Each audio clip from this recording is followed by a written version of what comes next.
Good to see you, students. This is Bakir. Welcome to the 8th lecture of Civilizing the Native, Educating the Nation.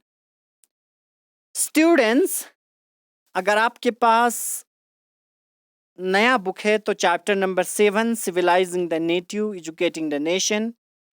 अगर पुराना book है तो आप जो है chapter number 8 education in British rule उस chapter से भी ये टॉपिक कवर कर सकते हैं।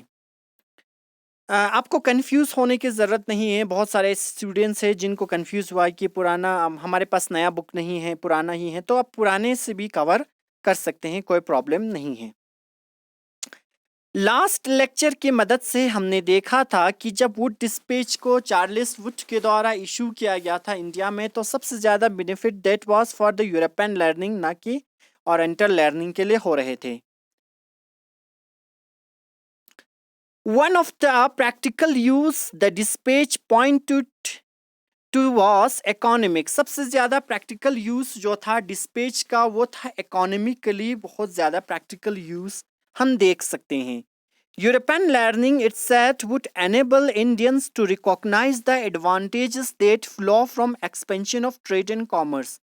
ब्रिटिश या यूरोपियन लर्निंग का सबसे ज़्यादा जो फ़ायदा जो हो रहा था दैट वाज इंडियंस को एनेबल हो पा रहे थे, वो रिकॉग्नाइज कर पा रहा था कि expansion of trade and commerce का क्या क्या एडवांटेजेस है। ये सारे चीज़ें इंडियंस धीरे धीरे गेन कर पा रहा था। ऐसा यूरोपियंस का मानना था कि अगर हम लोगों को यानी इंडियंस को अगर European learning like English education दें तो वो सब जो हैं अपनी कुछ फ़ायदे जो हैं उनको रिकॉग्नाइज कर सकते हैं कि ट्रेड एंड कॉमर्स को एक्सपेंड करने से क्या क्या फ़ायदा हो सकता है। ये सारी चीज़ें वो रिकॉग्नाइज कर सकते हैं and make them see the importance of developing resource of the country. और वो सब देख सकते हैं कि किस तरह से रिसोर्स ऑफ द कंट्री को हम रिसोर्स ऑफ द कंट्री की अहमियत है और हम इसको किस तरह से डेवलप करें। ये सारी चीज़ें वो लोग एनेबल कर पाएंगे जब हम यूरोपियन लर्निंग जो है इंडियंस को देंगे।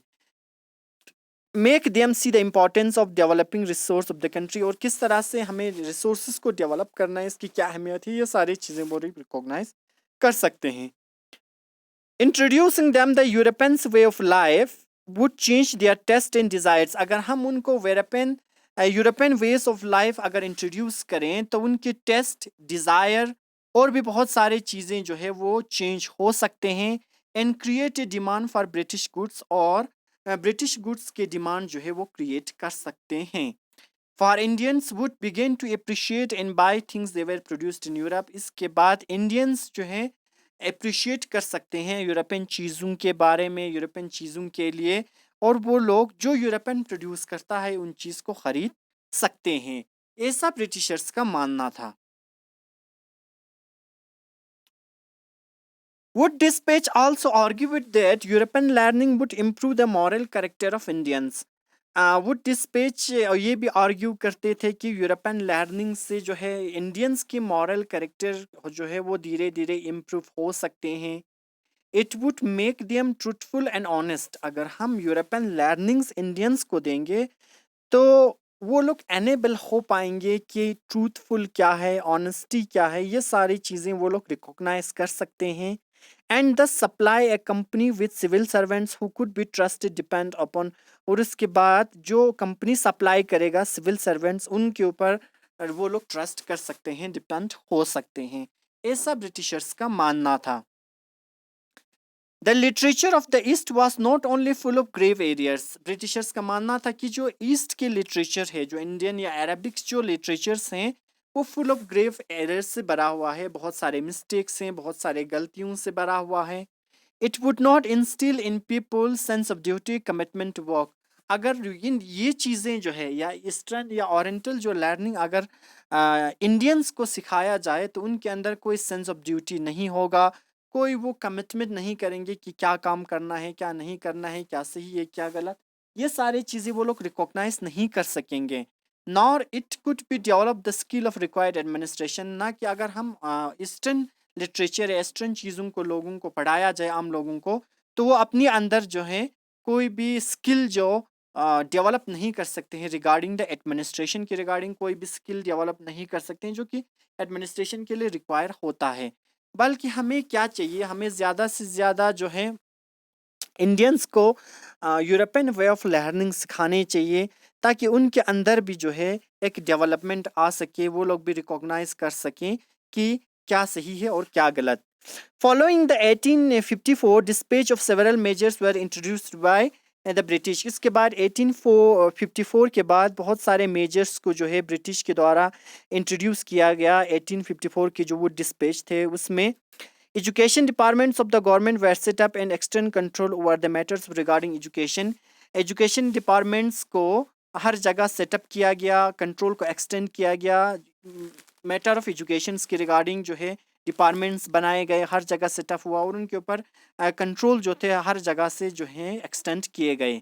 Steps were taken to establish the system of university. कुछ ऐसे भी स्टेप्स उठाए गए ताकि यूनिवर्सिटी ऑफ एजुकेशन को भी एस्टैब्लिश किया जा सके। In 1857 while the sepoys rose in revolt, जब 1857 में जो स्पाइस ने जो हिस्सा लिया था रिवोल्ट में मेरठ और दिल्ली से, universities were being established in Calcutta. उस समय कुछ यूनिवर्सिटीज़ को कलकत्ता, मद्रास और बॉम्बे में एस्टैब्लिश किया गया था। कहने का मतलब है उस समय कुछ स्टेप्स उठाए थे वो डिस्पैच में कि हम यूनिवर्सिटी सिस्टम ऑफ एजुकेशन को इंट्रोड्यूस करेंगे। इसके बाद जब 1857 रिवोल्ट हुआ, उसके बाद मेरठ और दिल्ली में सबसे ज़्यादा देखा गया था, तो उसके बाद कुछ यूनिवर्सिटीज़ को भी एस्टैब्लिश किया गया कलकत्ता, मद्रास और बॉम्बे में। Attempts were also made to bring about the changes within the system of school education. कोशिश ये था कि ज़्यादा से ज़्यादा स्कूल ऑफ एजुकेशन के अंदर जो है ज़्यादा से ज़्यादा कोशिश चेंजेस करना, ये मेन मकसद था। इस वजह से उन्होंने बहुत सारे अटेम्प्ट्स किए ताकि स्कूल ऑफ एजुकेशन जो है इसके with in the system of school education यहाँ पे कुछ चेंजिंग लाया जा सके।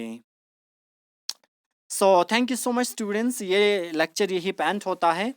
आपको क्या करने हैं, सारे लेक्चर्स बार बार रिपीट करके देखना है। कोई भी प्रॉब्लम रहता है, कोई भी डाउट रहता है तो आप अपने बुक्स जो है सामने रखें और बार बार रिपीट करके इन लेक्चर्स को जो है देखना है।